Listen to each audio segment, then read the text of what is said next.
साल 2022 की शुरुआत हो रही है। एल सल्वाडोर में बनाया जा रहा है दुनिया का सबसे हाईएस्ट सिक्योरिटी प्रिजन, सिकोर्ट जेल।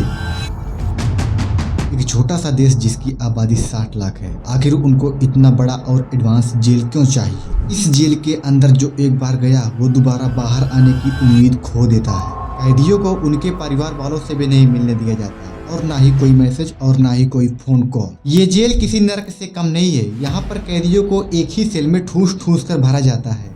जैसे हम लोग घर में अनाज ठूसते हैं, वैसे एक ही सेल में 80 कैदी को ठूस देते हैं, और कभी कभी ये आंकड़ा 150 तक पहुँच जाता है। और उन सभी कैदियों के लिए बस एक ही टॉयलेट रहता है। ये बड़ी चिंताजनक बात है। ये लोग वही हैं जो खुद को कभी एक भगवान से कम नहीं मानते थे। ये लोग तय करते थे कौन जिएगा कौन मरेगा, लेकिन आज वक्त ने इनको कहाँ लाकर खड़ा कर दिया है। बेबस लाचार बैठकर बस मौत का इंतजार कर रहे हैं। इन लोग को खाने में हर दिन एक ही मेनू दिया जाता है, चावल, पास्ता और 2 टोटीला, जिसमें कोई भी न्यूट्रिएंट्स वाला खाना नहीं मिलता, जिससे उनका शरीर भी कमजोर हो जाता है। 2022 में बनी ये जेल बहुत बड़ी है। ये जेल 410 एकड़ में फैली हुई है, और आपको बता दें इसमें करीब 8 अलग अलग हिस्से हैं। हर 2 हिस्से को 3 मीटर ऊंची दीवार और नुकीली तारों से घिरा हुआ है। यह पूरी जगह 9 मीटर ऊंची दीवार और 3 मीटर ऊंची बिल्डिंग की तारों से घिरा हुआ है, जिसमें 24 घंटे 15,000 वोल्ट का करंट बहता रहता है, और 19 वॉच टावर हर हरकत पर नजर रखते हैं ताकि कुछ भी छूट ना जाए।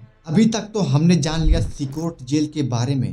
अब आगे जानते हैं आखिर क्या मजबूरी रही होगी कि इतना खतरनाक जेल बनाना पड़ गया। साल 1979 एल सल्वाडोर में सिविल वार चल रहा था। 12 साल तक देश जलता रहा, लेकिन 1992 में संयुक्त राष्ट्र के मध्यांतर के बाद शांति समझौता हुआ। लेकिन तब तक देश टूट चुका था। करीब 10 लाख लोग देश छोड़कर अमेरिका, खासकर लॉस एंजलिस चले गए थे। वहां से शुरू होती है एक नई कहानी, गैंग्स का जन्म।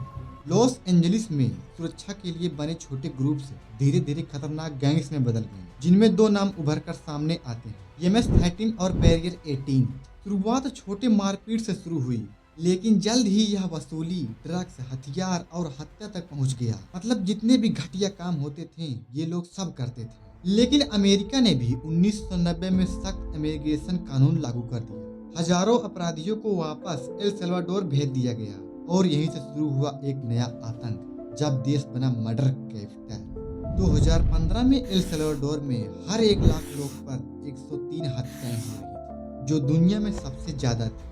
गैंग्स ने अपने इलाके में मिनी सरकार बना ली। वसूली नहीं देने पर सीधा मौत। इन गैंग्स के भीतर बच्चों को 10 से 15 साल की उम्र में ही शामिल कर लिया जाता था, जिन्हें जंपिंग इन नाम के क्रूड इमिग्रेशन से गुजरना पड़ता था। अब इसका मतलब क्या होता है?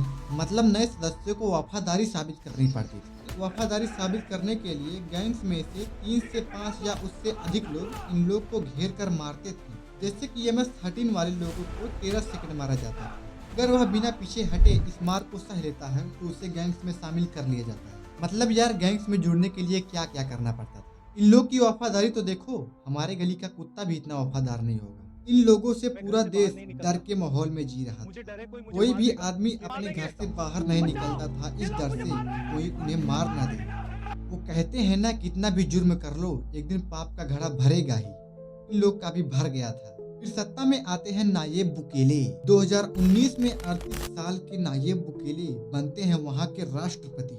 उनका वादा साफ था, गैंग्स पूरा खत्म कर दूंगा। 2022 में सिर्फ एक हफ्ते में 87 मर्डर कर दी जाती है, जिनमें 62 मर्डर एक ही दिन में हो जाते हैं, और उसी दिन घोषित हुआ आपातकाल। संवैधानिक अधिकार को अस्थायी रूप से निलंबित कर दिया गया। बिना वारंट के किसी को भी गिरफ्तार कर लो। फिर इस फैसले के बाद 85,000 से ज्यादा लोग को पकड़ा गया, जो देश की आबादी का करीब 2% है। फिर बनाई जाती है दुनिया की सबसे खतरनाक जेल, सिकोर। यह जेल 40,000 कैदियों की क्षमता वाली मेगा संरचना है। 8 विशाल ब्लॉक बनाए गए हैं, जिनको 9 मीटर ऊंची दीवार और ऊपर से इलेक्ट्रॉनिक फेंस से घिरा हुआ है। 24x7 घंटे कैमरे की निगरानी में रखा जाता है। एक सेल में 80 कैदी, कोई गद्दा नहीं, लोहे के बेड पर सोना पड़ेगा। 24 घंटे आपकी आंखों के ऊपर लाइट जलती रहेगी, जिससे कैदी को पता भी नहीं चलता कि दिन चल रहा है कि रात चल रहा है। और हर दिन कैदी को बस एक ही खाना दिया जाएगा, बीन्स, पास्ता और टोटीला। कैदियों को 23 घंटे उनकी सेल में बंद करके रखा जाता है। उनको बस 30 मिनट के लिए उनके सेल से बाहर निकाला जाता है, फुल सिक्योरिटी के साथ।